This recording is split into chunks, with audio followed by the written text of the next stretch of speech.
Buenas tardes, otro viernes que estamos por aquí intentando aprender algo. Viernes Cultural de la Falange. Os recuerdo que mañana a las 11:30, Sol, esquina Alcalá, tenemos una manifestación en contra de la justicia democrática que se ha vuelto a cebar y recebar con nuestros camaradas. También tenemos fuera la mesa de venta de libros para recaudar para estos asuntos y los que puedan venir. Y sobre todo vuelvo a tocar la conciencia. Esta gente tiene también familia detrás. El hecho de que se tenga que pagar dinero no solamente para ellos, es porque pueden, para su defensa, sino que pueden pasar muchas privaciones.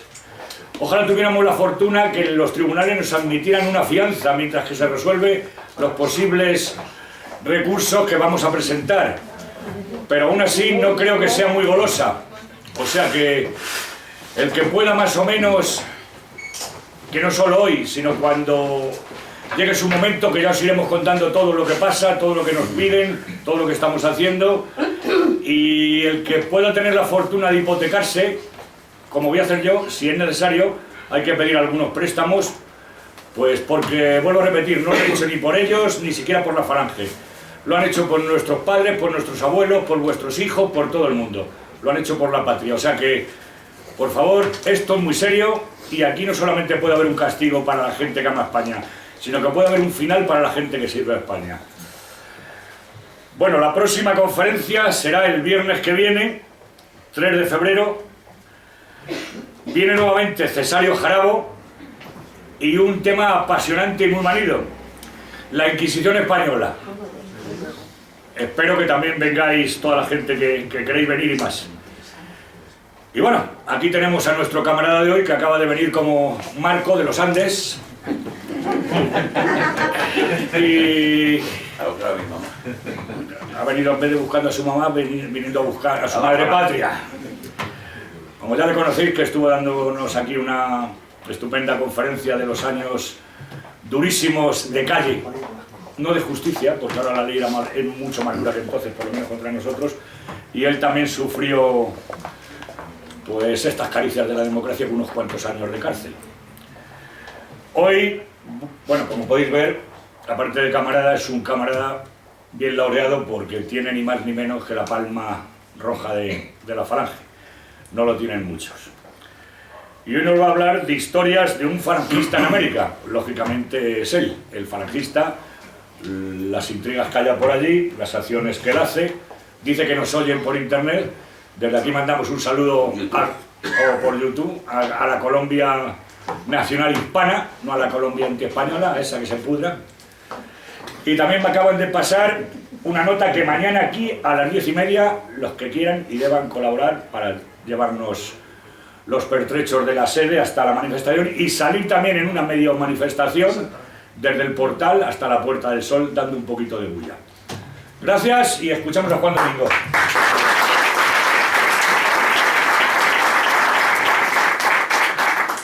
Tengo un poco de catarro, un poco rinitis. Buenas tardes. Recuerdo que en primero de bachiller me examiné de geografía. Me preguntaron las regiones de España. Contesté Canarias, Extremadura, Cataluña, etc. Me pusieron un 8. Si llega a ser ahora me mandan a la cárcel 4 años. Recordando otra historia, tengo que decir que no me ha sorprendido en absoluto esta. Ya las conozco. Pero por un lado estoy contento al saber la talla de pantalones que gastan mis camaradas, incluida ella. Les vienen pequeñas tallas normales por todo lo que llevan dentro. No voy a darles ocasión de denunciarme ni por catalanofobia, pues les contesto que de historia y de geografía ya hablaremos. Pues no tenéis ni idea, ¿eh? Y desde luego tampoco hago inducción al odio. Eso sí, puede ser que lo que haga es inducción a la gastritis, pues leer esa sentencia produce asco, vómitos y diarrea. Puede ser que hoy venir en camisa azul parezca un exceso de protocolo, pero me la impusieron mis camaradas y la llevo con orgullo, y más ahora que son perseguidos. Hoy daré datos, pinceladas políticas, históricas y sociales de Colombia. Como siempre intento que mi estilo sea desdramatizador, pues considero que esto no es un velatorio. Empiezo diciendo que muy a pesar mío, Colombia por ahora creo no va a tener paz. Oriente Medio no la tiene por el petróleo, Colombia tampoco por la coca, y es que esta conlleva riqueza y poder, además de estar agravada por corrupción y diferencia de clases. Claro que hablando de corrupción y de coca, allí nunca había una corrupción como lo visto aquí.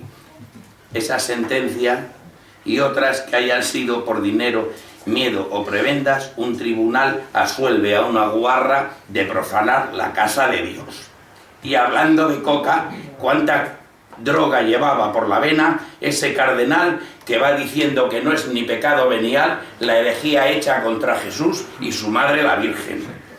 También digo que si la guarra lo llega a hacer en Colombia, sale de la iglesia apaleada como una rata sarnosa.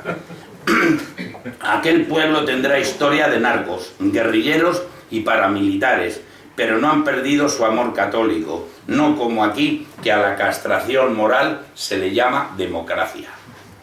Sigamos. Allí la coca es en gran parte base de la economía y si ésta desapareciera de golpe se produciría un cataclismo económico que conllevaría un caos social y laboral. Allí la coca no es el final de una juerga de borrachos. Yo allí no he visto al típico cerdo salir del váter de un pub tocándose la nariz como aquí es frecuente ver. El poder de la coca no es tanto venderla como saberla lavar.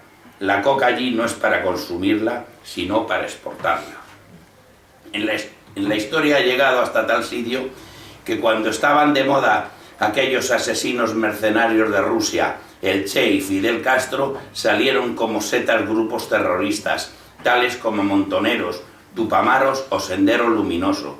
Pues bien, a estos se les cayó el muro encima, quedando solo los colombianos del ELN y las FARC. Y es porque su economía no dependía tanto de la internacional comunista como del tráfico de coca y marihuana. Empiezo ahora una parte que llamo control total. Esto ya es personal. La primera vez que llegué a Colombia fui a un pueblo llamado Buga, de unos 100.000 habitantes. Tuve dos asesores. Uno, un chaval llamado Reza, que me decía: esa es la terminal de buses, la donó don Ramón Quintero, el narco del Valle del Cauca. O este pueblo es muy tranquilo, pero si oye un tiroteo, tírese al suelo. Digo, vaya. El otro, un muchacho así, cuasimodo, llamado Eduardo, pero que de tonto no tiene un pelo. Este me decía: han prohibido los parrilleros en el valle. Digo, las barbacoas. Dice, no, el parrillero es el que va detrás en la moto y es el que dispara. Digo, Yo estaba halagado, pero a la vez abrumado por llevar siempre a mi lado 6 o 7 colombianos abriéndome paso. Yo quería conocer aquello por mis propios sentidos. Y Eduardo, el chico este, me decía: pues le van a mirar como un bicho raro. Me fue fácil encontrar el mogollón del pueblo, siguiendo el olor a fritanga y el sonido a cumbia estridente. Motos por la acera, puestos de frutas en medio de la calzada, mesas ocupadas por veteranos sollozantes debido a la música de despecho y a los lingotazos de guaro, aguardiente, que se metían, y alguna casi niña que se insinuaba a mi paso diciendo: bien pueda, con gusto, a la orden. Entré en una taberna clásica llamada Renovar y me acordé de Clint Eastwood cuando entra en la cantina de la muerte tenía un precio. Y más cuando veo la foto de un cartel que antiguamente ponían en las tabernas colombianas: si viene a emborracharse, deje las armas en el mostrador. Si allí había 40 personas, 80 ojos se clavan en mí. Creo que cualquier mente bien amueblada se habría marchado deprisa de allí, pero no es mi estilo marcharme de los sitios con la cabeza gacha. Además, yo no iba a hacer nada malo, por eso le digo al camarero, digo, ¿sabe usted si voy a tirar un córner? Dice, señor, digo, no, es que como estoy en una esquina y todo el mundo mirándome. Dice, es que no le conocemos, señor. Salí tranquilamente de allí y me encuentro casi en la puerta de Eduardo. Se lo cuento y me dice, eso es que la han confundido con un sapo. Digo, ¿pero qué dices? Luego me enteré que sapo era chivato. Por la tarde llega riéndose y dice que le han preguntado si yo era un gringo de la DEA. Les he dicho quién era usted y me han dicho que vuelva por allí porque se ve que usted es bien parado y así como descarado.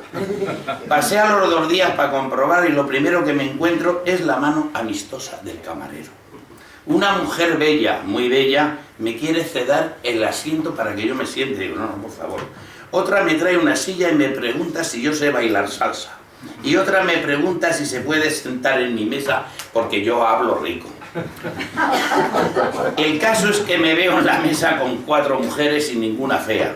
Yo me preguntaba, a ver si en Madrid soy más feo que vender porros en un asilo y vengo aquí y resulta que soy bonito. Digo, será por cruzar el Atlántico, me siento a mi historia. Me marché divertido, pero me di cuenta de que me habían hecho el currículum.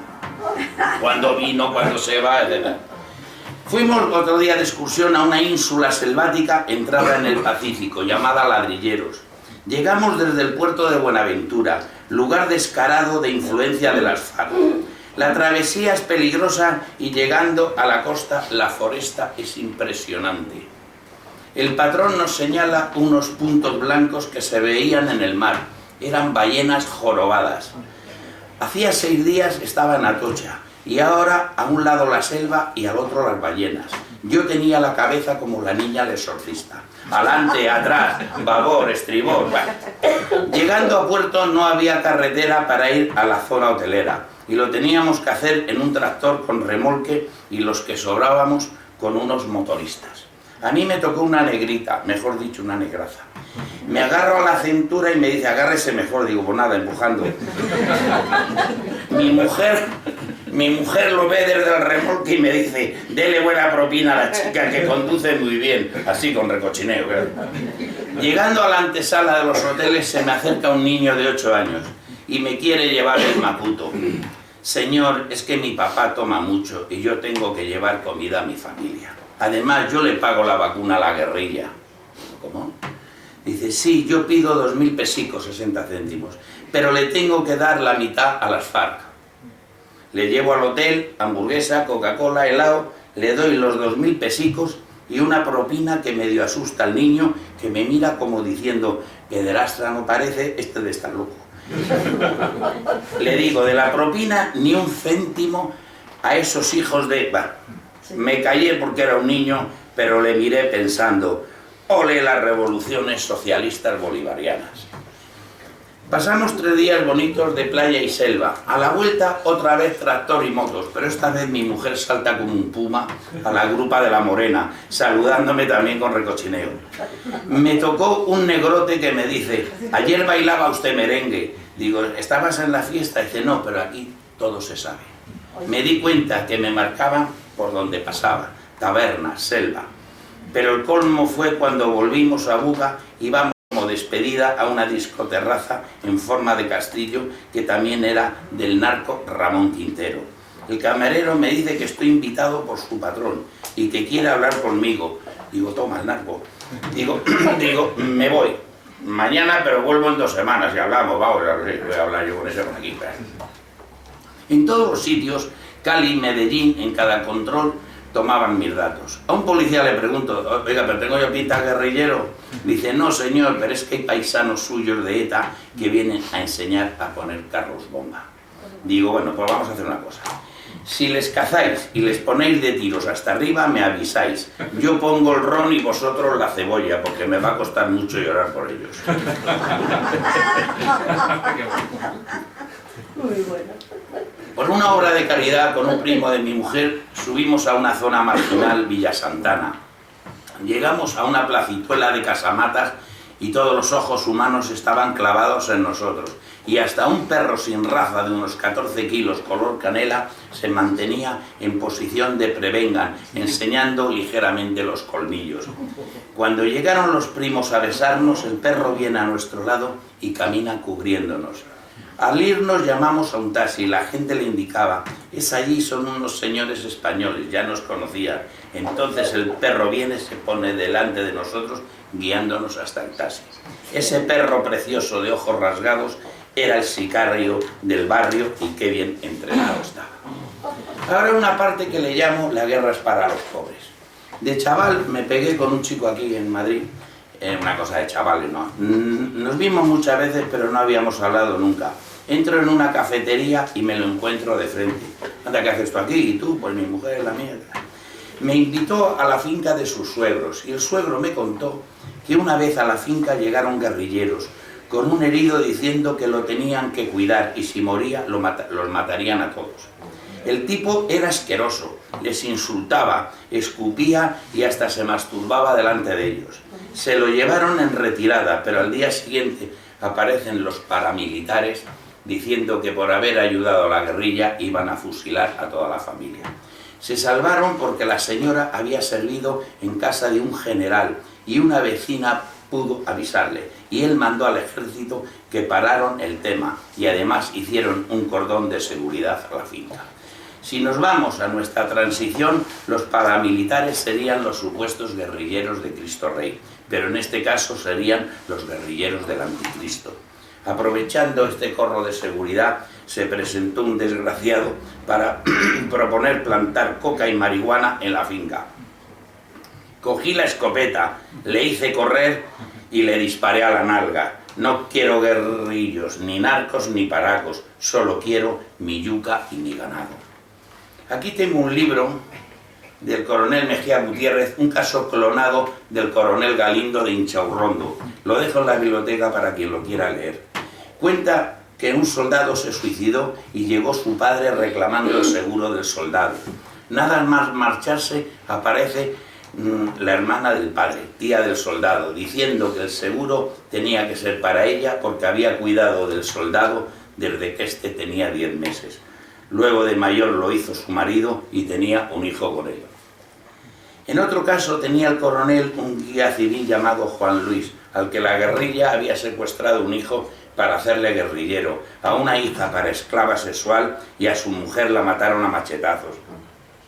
Un día en la selva, una chica finge estar enferma. Cuando el ejército va a socorrerla, sacó un arma y mata a un militar. Le dispararon a ella en las piernas y llaman a Juan Luis para reconocerla. Cuando llega se tira al suelo llorando al reconocer a la chica que era su hija que se había convertido en guerrillera. Subimos a un balneario en Termales de San Vicente. Allí estaba el ejército porque había pasado por allí la guerrilla.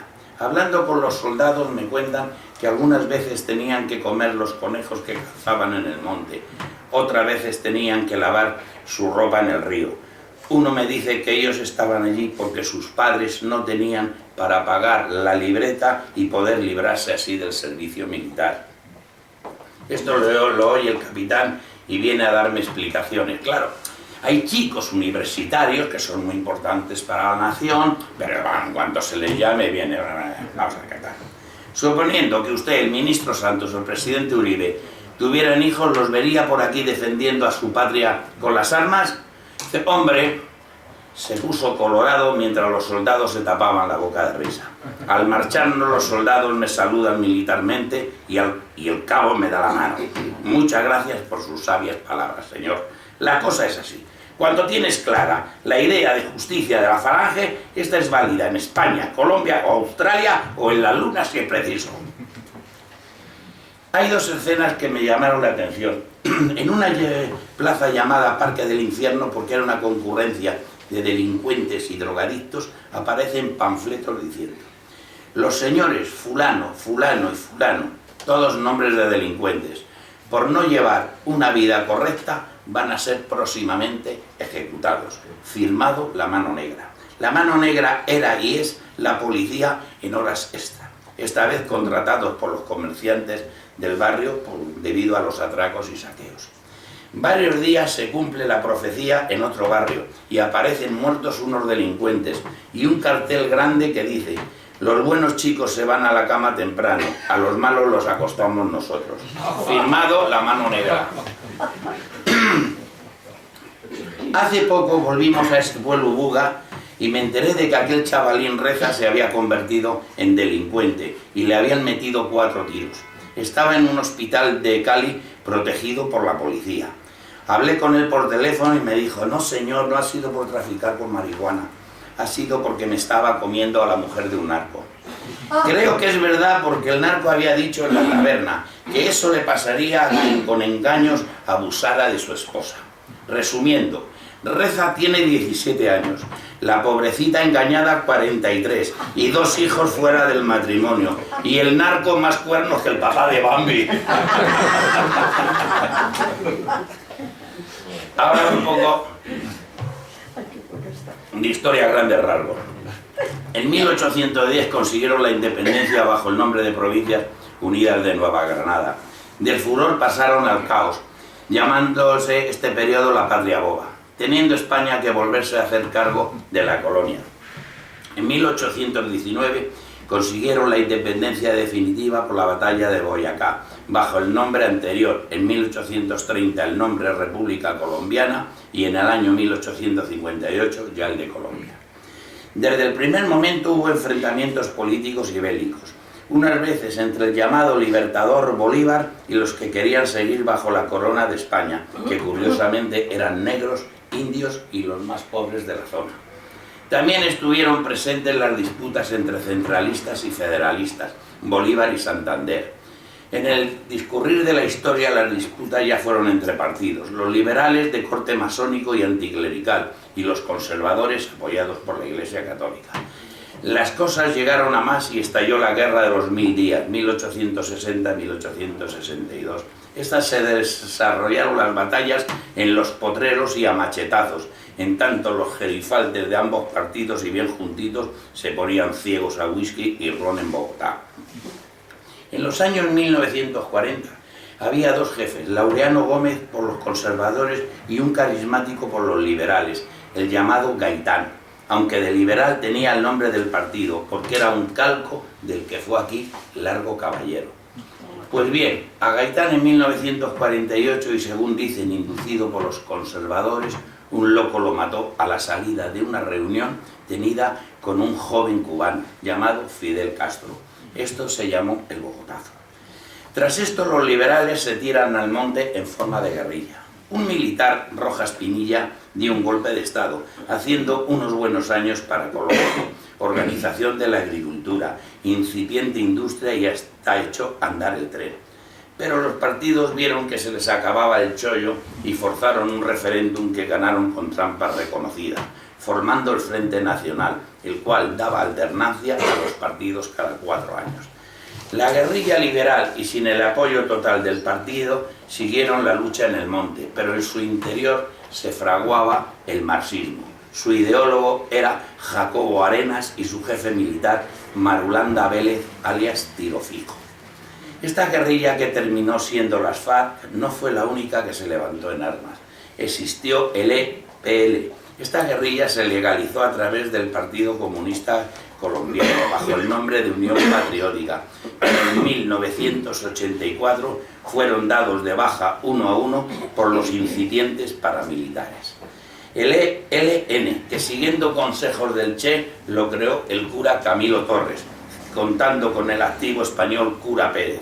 Han llegado hasta nuestros días, pero sin apenas fuerza. El M-19. Este grupo fue el más intelectual y el mejor visto a ojos del pueblo.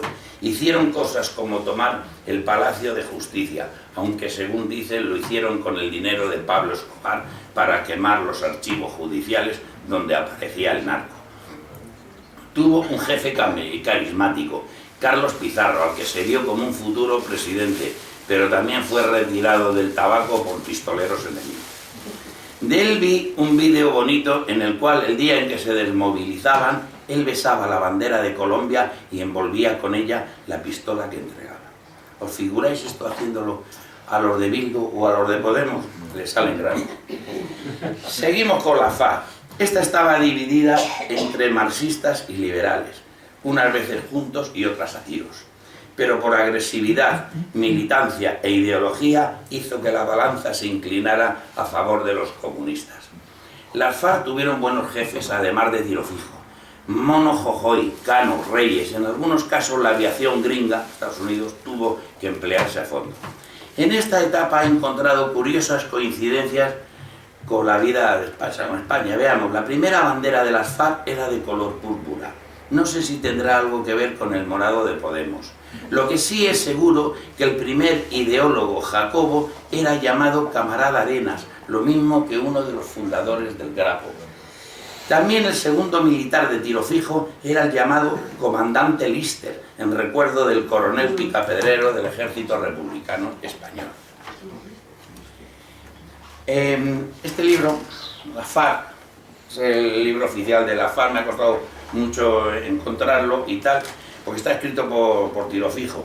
Este decía, había que levantarse en armas. Nosotros vivíamos en Génova y allí los conservadores salían todas las noches con unas bandas de música entonando himnos alusivos al general Francisco Franco de España, a Laureano Gómez y a la Virgen del Carmen.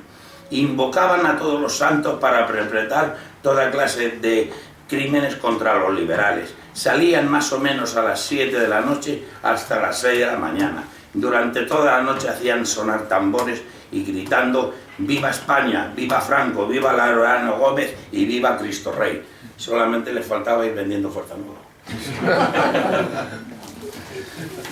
Para mí las FARC han tenido 4 etapas. La primera, como dijo José Antonio sobre el socialismo, el nacimiento de las FARC fue justo, pues bajo el nombre de Agrupación Campesina de Marquetalia intentaban defender al campesinado de terratenientes asfixiadores. La segunda es típica del comunismo, tiranizando al pueblo que decían defender, la mitad de la cosecha para nosotros, ese ganado para la causa, etc. En la tercera, en esta época, aparecen los grandes narcos, con los que se equivocaron, pues les consideraron los nuevos ricos y hasta les atacaron. Secuestro de la hija de la familia Ochoa Vázquez, intento de secuestro del narco Letter y hasta mataron al padre de Rodríguez Gacha, el mexicano, quien montó en cólera e hizo verdaderas matanzas de guerrilleros. Y cuarto, por la desaparición de los mastodontes de la droga, se apresuraron a hacer el cordón de seguridad a plantaciones y laboratorios. Y así han llegado hasta aquí, siendo una narcoguerrilla pura y dura. En los años 70, los colombianos se dan cuenta que tienen un tesoro diabólico que se vende muy bien en Estados Unidos.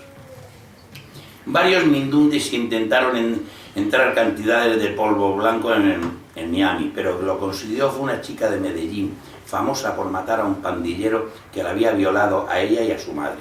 Esta era Griselda Blanco, alias la madrina, la tía, la patrona. Creó varias vías de entrada, pero sobre todo lo que hizo fue marcar estilo y forma de los narcos, que son exclusividad, un narco no puede consentir la mínima rivalidad de otro narco.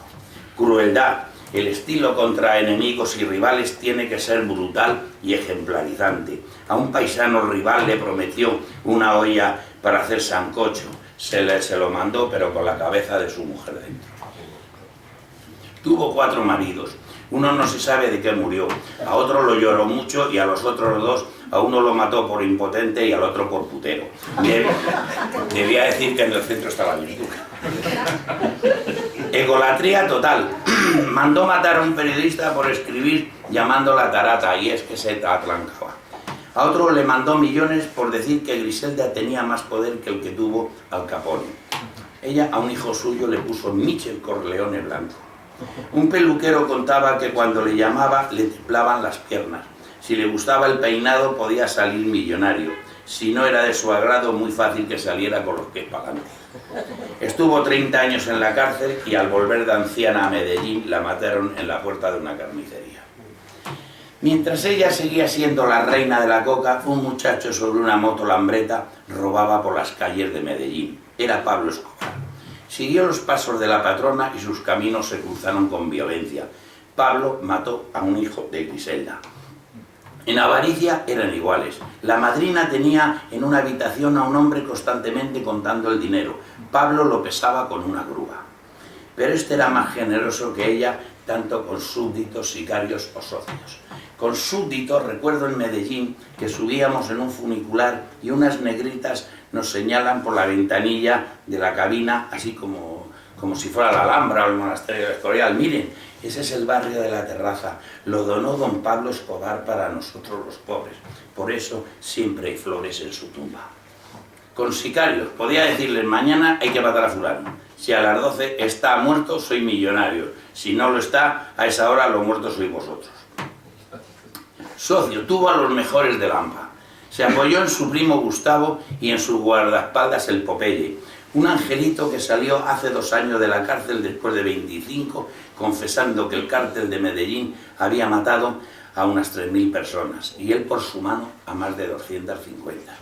Tuvo otros socios, Aleter, de origen germánico y fanático de Hitler, y John Lennon. Lleva 30 años en la cárcel de Estados Unidos. También fue socio suyo el nombrado Rodríguez Gacha, el mexicano, un psicopatón tremendo que mandaba hacer caletas en la montaña para guardar el dinero. Luego mataba a los albañiles y enviaba mucho dinero a su familia. En su defensa hay que decir que en un terremoto devastador y mientras el gobierno colombiano se veía negro para mandar agua potable o mantas, el mexicano apareció con métodos modernos de salvamento y repartiendo millones a manta para los damnificados. Al final lo mató el ejército. Tuvo también a la familia Ochoa Vázquez y en un principio a Gilberto Rodríguez Orejuela, que fue el segundo sin duda en la historia de narcos, aunque luego terminaron a bombazo limpio. Pablo tenía el cártel de Medellín con entrada por Miami. Gilberto era el cártel de Cali con incidencia en Nueva York. Al final, por la ciudad de Los Ángeles se terminaron tirando de los pelos. Como anécdota cuento, al pequeño de los Ochoa, José Luis, y al Gilberto los detuvieron en Madrid y los llevaron a Meco cuando yo estaba allí preso. Y como estaban en medidas estrictas de seguridad, les metían por las tardes en mi economato para que se distrajeran jugando al parchís. Gilberto era el cuarto poder de dinero en el mundo, pero se mataba por la Coca-Cola que no jugábamos. Era prepotente y altanero. Se presentó el primer día que entró y me dice: soy don Gilberto Rodríguez, el hombre más importante de Latinoamérica. Digo, y yo la madre superiora de las adoratrices de Jesús. El otro era José Luis Ochoa, gordito y sonriente. Yo le vacilaba mucho. Yo le digo un día: la radio he dicho que ese Pablo Escobar de tu tierra os ha nombrado diciendo que por haberos dejado coger en cuanto lleguéis allí os va a dejar en pelotas, y a ti como estás gordito te va a dar bien. Y dice, a mí ese pueblerino, lo dice, pero Juan Domingo, pero como le consiento eso, a otros por menos de quebrado, de caca y tirada, ¿no? Otro día me dice, cuando salga de aquí se tiene que venir a Colombia, porque con lo que sabe de política y la mala boca que tiene, le hago del Congreso en una semana. José Luis murió del corazón y Gilberto va para 30 años en las cárceles de USA. Siguiendo con Escobar, el fallo de este fue creerse Dios y pensar que detrás tenía, y no pensar que detrás tenía envidiosos, traidores y enemigos totales, lo que aprovechó la CIA para tejer una red contra él. Este, en su egolatría, quiso ser presidente de Colombia, pero le cerraron el paso y entonces mandó matar a Lara Bonilla, ministro de Justicia, y a Galán, candidato presidencial. Y luego mandó matar al sucesor de este, Gaviria, poniendo una bomba en el avión en que iba a viajar. A última hora se bajó y murieron 109 personas ajenas completamente al tema. En cierta ocasión dijo que si le dejaban trabajar pagaba la deuda externa de Colombia. Estados Unidos respondió que si se consentía esto, invadía Colombia. Para hacerse el bueno, dijo que se metía en la cárcel para que Colombia no sufriera por él. Pero la cárcel se la construyó él, la llamó la catedral. La policía no podía acercarse a 3 kilómetros. Puso ametralladoras antiaéreas, un casino, discoteca, restaurante de lujo. Las mises iban a dormir la siesta y la selección de fútbol entrenaba con él. Y además salía al palco del Nacional de Medellín a ver partidos de fútbol. Los Estados Unidos dijeron que se acabó el cachondeo y como lo vio oscuro se voló de la cárcel con la guardia por delante. Dijo que prefería una tumba en Colombia que un calabozo en Estados Unidos y empezó a matar a todo bicho viviente, jueces, periodistas. Por cada policía pagaba 2 millones de pesos. La CIA montó 2 frentes, uno con el apoyo del aparato oficial y otro con los llamados pepes, perseguidos por Pablo Escobar. Y aquí metieron a todos los mafiosos enemigos de Escobar, incluido el cártel de Cali. Al final cayó en un tejado de Medellín acribillado a balazos. Esta forma de actuación gustó a la CIA, al presidente Samper y sobre todo al gobernador de Antioquia, Uribe, que veía una forma de lucha contra la guerrilla que estaba cogiendo una fuerza notable. Así aplaudieron el nacimiento de la cooperativa Convivir, que daba cobertura y legalidad a las autodefensas colombianas, los paramilitares. Estos estaban encabezados por los hermanos Castaño. El primero fue Fidel, alias Rambo, un gran guerrero obsesionado por la muerte de su padre, don Jesús, a mano de las FARC. Fidel murió en combate y cogió el mando su hermano Carlos, el más carismático de la familia. Una vez le entrevistaron preguntándole por sus éxitos contra la guerrilla, superiores a los del ejército, respondiendo: es que mis milicianos están mejor pagados que los soldados y además nosotros no respetamos eso de los derechos humanos. Carlos murió asesinado por su hermano Vicente, cuando Carlos se quiso acoger al indulto de Uribe. En tanto, Vicente quería seguir la lucha para llegar a dominar el mundo de la coca.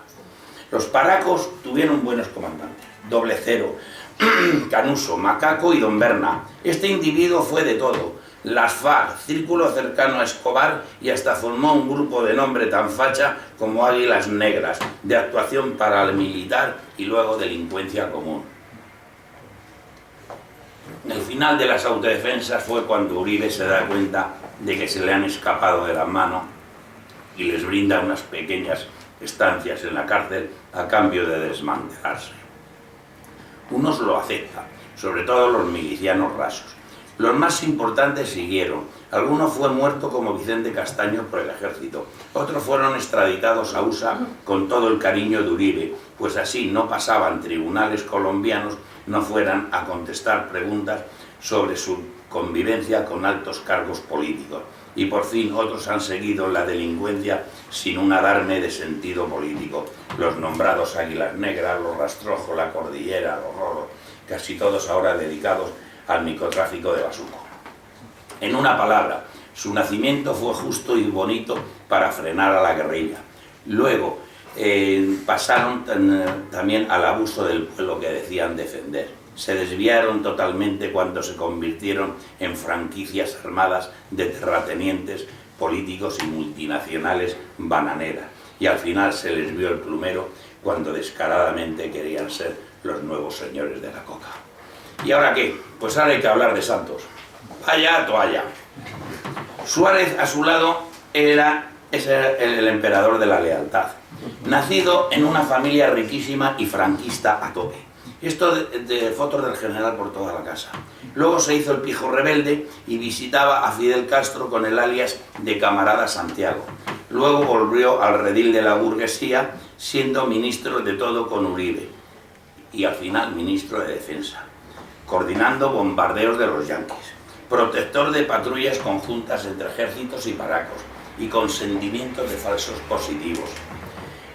Los falsos positivos son primas y ascensos que les daban a militares y paracos por cazar guerrilleros. Muchas veces cogían golfillos de barrio, los subían detenidos al monte, les vestían de guerrilleros en camuflaje y los mataban para cobrar el premio. Así se hizo heredero de la presidencia de Uribe. Una vez arriba, abrazos a Chávez, besos con Maduro y amor eterno con Timochenko, el jefe actual de la FARC. Preparación de plebiscito, que por cierto estaba ganado, toda la prensa oficial por el sí.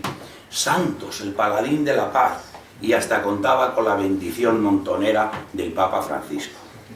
Pero calculó mal y no se dio cuenta de que enfrente estaba la memoria de los colombianos, Uribe y el dinero de los evangélicos. Y salió el no. Ahora lo han aprobado por la puerta de atrás, pero no vale para nada, sino el tiempo.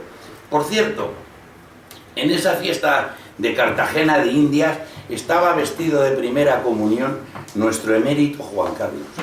¿Qué hacía allí ese jambo? ¿Qué hacía allí ese tío, además del ridículo? Solo faltaba allí la Corina o la Bárbara Rey para ponerle caliente a Timochenko.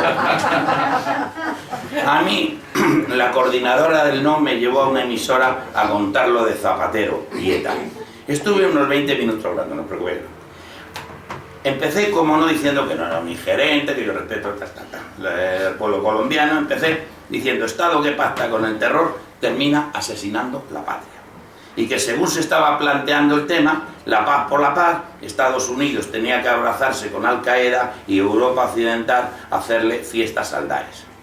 Y además el presidente Santos había cogido el mismo camino que el ex de España, Zapatero, quien, a pesar de saber positivamente que al País Vasco no podían retornar los desplazados y los que se sienten españoles allí viven bajo la guillotina, pues bien, a pesar de eso, se preguntaba lo mismo que Santos: ¿esto es o no es la paz?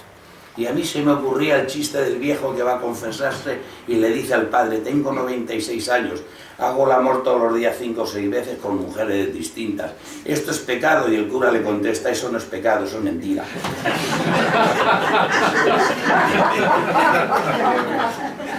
Pues bien, estas paces son mentiras, con ventaja para los de ETA, que regresan a una sociedad industrializada con subsidios, negocios y trabajos, en tanto que los de aquí, que llevan 20 años o más, por las buenas o por las malas, extorsionando y matando la selva, ¿qué se hace con ellos? Que hagan el bachiller y luego se coloquen de camareros.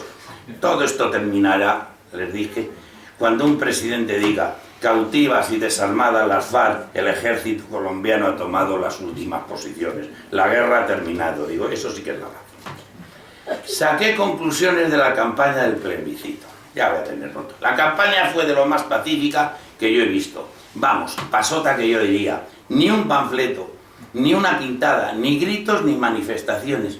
Digo yo que influyen dos causas. Una, creo que es la 32 vez que se anuncian paces, armisticios, altos el fuego, etc. También hay que decir que los conceptos políticos no son tan terroríficos como los de aquí.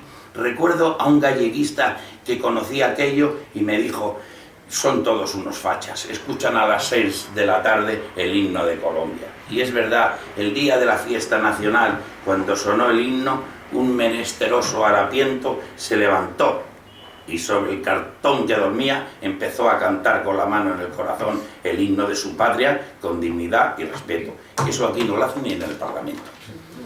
Y es que allí el más extremo de los comunistas quiere una Colombia roja. Pero aquí el más suave de los izquierdistas, incluso los derechistas, lucha por una España rota, que es mucho peor. En las elecciones vascas, Otegi era arrogante y pendenciero. Timochenko ha pedido varias veces perdón. Será verdad o mentira, pero las ha pedido. Claro que si también en una tribuna se tocan los conceptos de patria y ponemos a dos oradores que yo me sé, en cuanto empieza a hablar el jefe Manuel Andrino, Uribe se va a la catequesis. Seguro. He marcado puntos negativos de Colombia, diferencia de clases, coca y guerrilla. Siento no hablar de sus grandes cosas, siendo la principal virtud su gente. Aunque a veces empiezan con lo de los españoles robaron, los españoles el oro, ¿qué tal?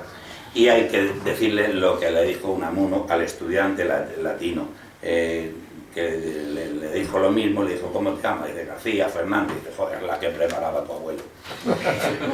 Pero su gran fallo es la corrupción, y pongo ejemplos. Compré un apartamento, firmé los contratos de energía, pero pasan meses y no llega la instalación. Denuncio y me viene la comercial diciendo: ¿cómo se nota que es usted de otra cultura? Lo quiere hacer todo por lo legal. Aquí las cosas se hacen por la liguita, la propina. Un familiar de mi mujer trabaja de conserje en un liceo. Dice que el sueldo es regular, pero tiene que pagarse él la seguridad social y además pagar el impuesto político, que es pagar el 20% del sueldo al partido que está en la concejalía y que le da el trabajo. Lo peor de esto es que es un mal admitido, pues dicen que si no, no te dan trabajo. Como alguien me dijo con bastante gracia, aquí los políticos son tan sinvergüenzas que han corrompido la coca. Y es verdad, prácticas delincuenciales las han subido a razones de Estado. Y lo malo es cuando llega la corrupción a las clases más pobres y entonces esto se traduce en usura. Esto produce más muertos que la guerrilla. Unas veces matan al deudor por no pagar el gota a gota, la cuota. Otras veces al que matan es al prestamista para no pagarle. Hasta aquí notas de la sociedad colombiana, pues lo que sí soy honesto tengo que decir que solo he recibido muestras de cariño y amistad. Pero como soy falangista digo que aquí luchando por la unidad y la grandeza de España se ve la cara A de la falange. Desde fuera se ve la cara B, al pensar que con nuestro ideario se minimizarían todos los problemas, porque nuestra doctrina se basa, como decía José Antonio, en la persona como portadora de valores eternos y busca una profunda justicia social. Y esto es común a todos los pueblos del planeta, con lo cual nuestra doctrina es universal. Cuando voy a esa basílica de peregrinación de Buga, que es el Santiago Compostela de América, el Señor de los Milagros, desde su altar me dice, con su acento colombiano, sé lo que viene a pedirme, que le quita la falange de su tierra ese trancón de la berraquera. Vaya uno por uno a sus camaradas y dígale, hágale chino, vamos por la unidad. Camaradas, si alguien es perseguido por la causa de España y la falange, mis señas las tiene quien las debe de tener. Estoy solo a 9 horas de viaje. Si alguna vez la falange se la juega, yo estaré allí, ese día, en el mismo sitio y a la misma hora.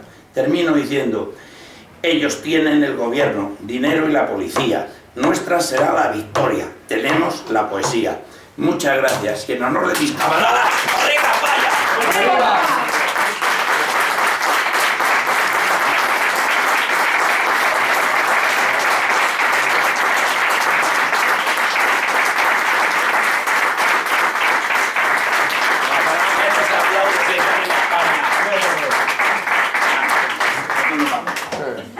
Se quiere ir el cocalero. Si alguien le quiere hacer alguna pregunta, os aseguro que no lleva pistola. Pablo. Dime. Porque, ¿qué nos puedes decir de las Autodefensas Unidas de Colombia? Eso, bueno, vamos a ver, creo que lo he explicado bien. Empezaron luchando como unas coordinadoras ganaderas en contra de la guerrilla. Se hizo lo de Convivir, una cooperativa que les daba legalidad, pasaron como empresa de seguridad y tal. Pero luego se corrompieron igual. Porque si uno busca por ahí por internet y tal, pone como que eran más bien de extrema derecha y tal, o sea, también enfrentadas ideológicamente a la guerrilla, pero como no me fío, por eso te pregunto. Sí, pero se convirtieron en vulgares mercenarios y abusaban de los mismos que decían que iban a defender. Vamos a ver, todo termina en arriba que la coca. La guerrilla le hacía el corro, estos les quitaban fincas, pero luego seguían con el tráfico de drogas, o sea, igual. No te busques, no tiene paralelismo con España. Juan Domingo, una pregunta. Quería saber si ahora, como después del referéndum volvieron a hacer un acuerdo por el Parlamento para no tener que consultar al pueblo, si ese acuerdo al final se va a quedar de papel mojado y va a volver a jugar allí la guerrilla esta asesinando gente o... Vamos a ver. Sí. Lo que buscan es una salida para los gerifaltes de para los del Timochenko, compañía, y la novia que tenía ahí, Chávez y tal. Pero, ¿qué hacen con esa gente? Les tienen allí puestos en aldeas. Y luego tiene un problema. Allí se vive mucho del tráfico ilegal de cocaína. ¿Quién se hace cargo de eso? Están buscando a alguien, a mi entender, que se haga cargo. Que son las Bazcrin, la cordillera, los rastrojos, todos estos. Es una economía sumergida muy fuerte. Sin ello caerían hoteles, caerían bancos, caerían... Que no es que los empleados pertenezcan a la coca, a la mundo, pero debajo está todo eso. En un 60, en un 70% de la economía colombiana. Con café y caña de azúcar no vive sana. Cuidado que podía vivir, pero lo que pasa es que tiene una diferencia de clases terribles. ¿Se nota que la intervención yanqui es tan importante como se ve de fuera? Sí. O sea, que han bombardeado directamente campamentos a tutiplén sin ningún tipo de... Y con la colaboración, supongo, del gobierno colombiano, claro. Bueno, con Santos, coordinando... Como ministro de Defensa. Claro, como ministro de Defensa, bombardeando. Estados Unidos fue lo que les dieron toda la defensa aérea y entrenaron a sus pilotos y tal, y les vendían aviones y todo. ¿Las FARC todavía controlan una parte, por lo menos importante, de Colombia? Sí. La parte selvática, sí.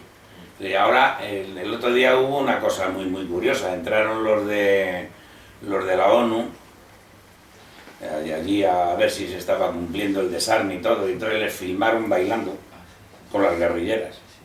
Ah, sí, hubo una polémica, sí. Un cachondeo, pero No, o sea, es que todo es. Lo que pasa es que no controlan más que zonas selváticas, no poblaciones como tal importantes. Ah, ahora ya no. Ya. Ahora ya no. Pueblos y zonas selváticas y no. O sea, Sí, les tienen arrinconados, vamos, prácticamente. Aunque sí, sea la selva. Sí, pero allí tampoco entran. El ejército.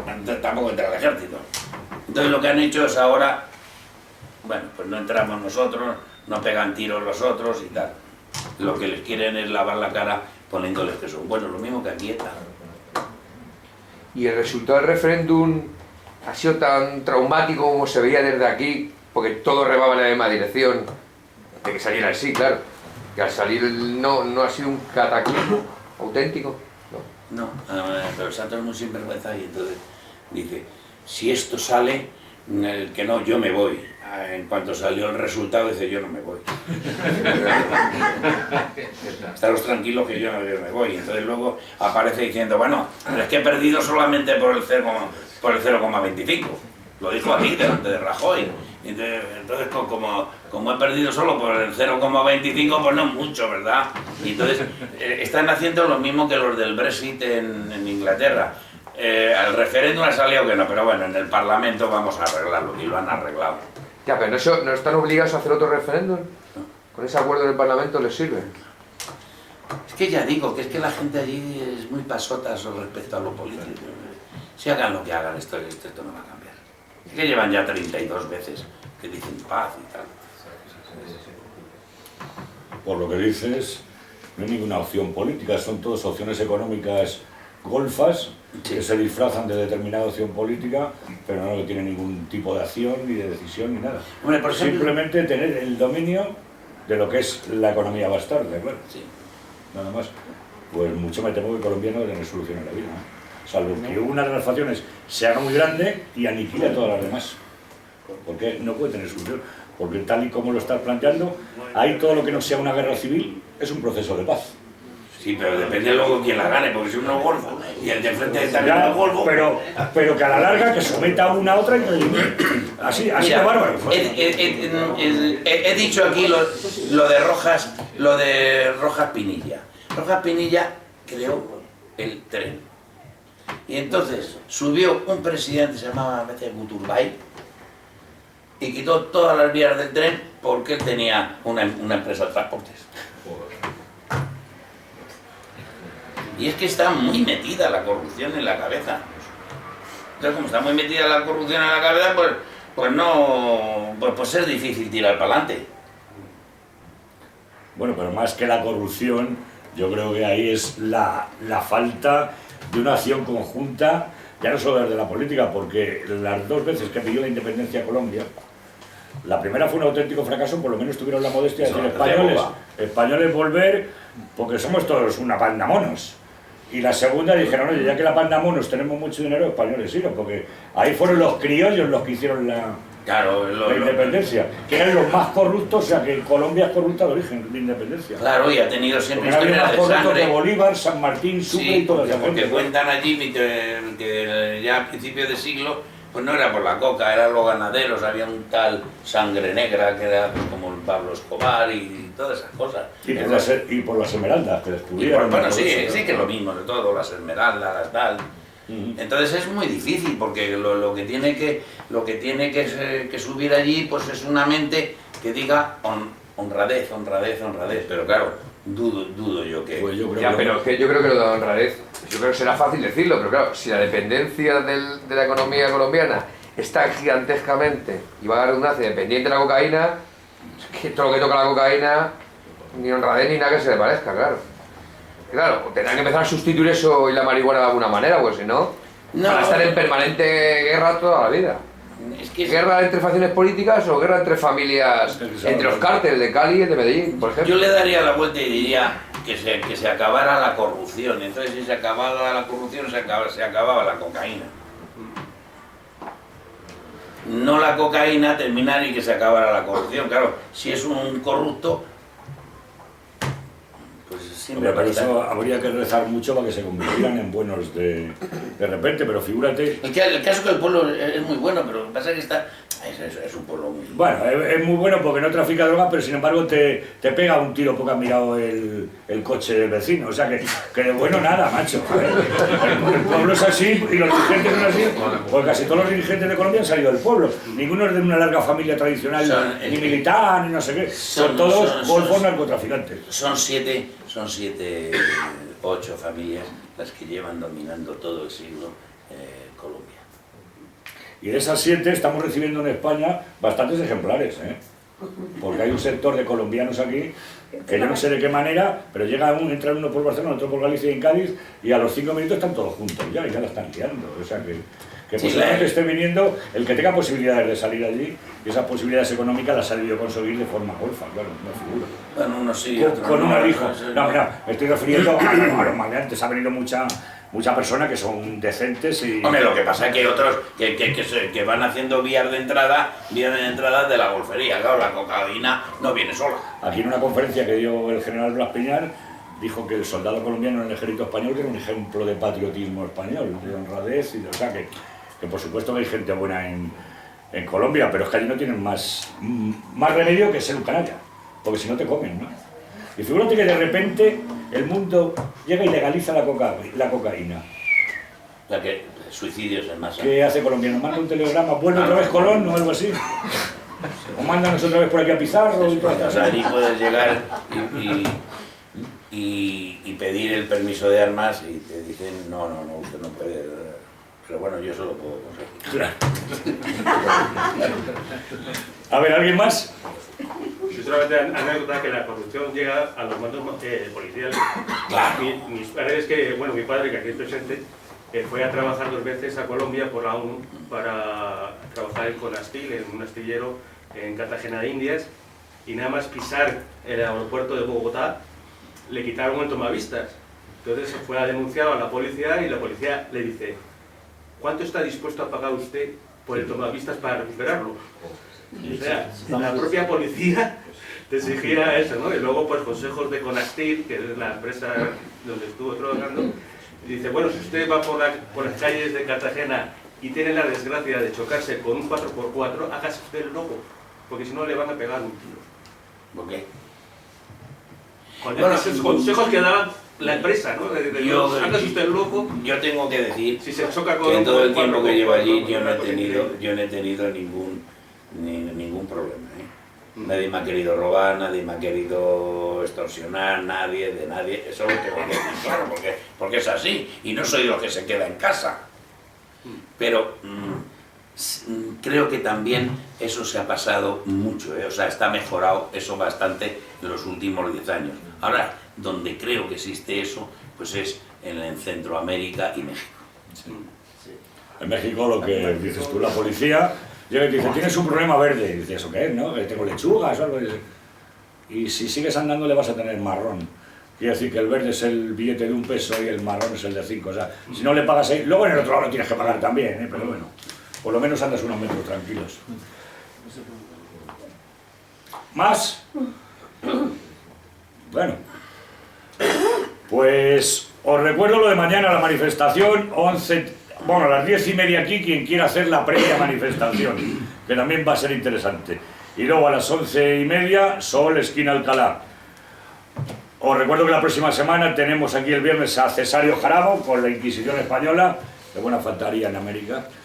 Y lo de siempre, y no me voy a cansar de repetirlo, y os voy a aburrir, se va a tener que recaudar bastante dinero. En Colombia ya lo tendríamos. A lo mejor Juan Domingo en el próximo viaje nos trae aquí unos alijos y aparte de meternos unos canutos, podemos hacer un alivio. Como me ha dicho un Pero amigo, bueno, de momento no podemos. como me ha dicho un amigo de mi barrio, dice, si que eres tonto, te pedimos coca y nos traes pesicola. Y muchísimas gracias a todos. Hasta el próximo día.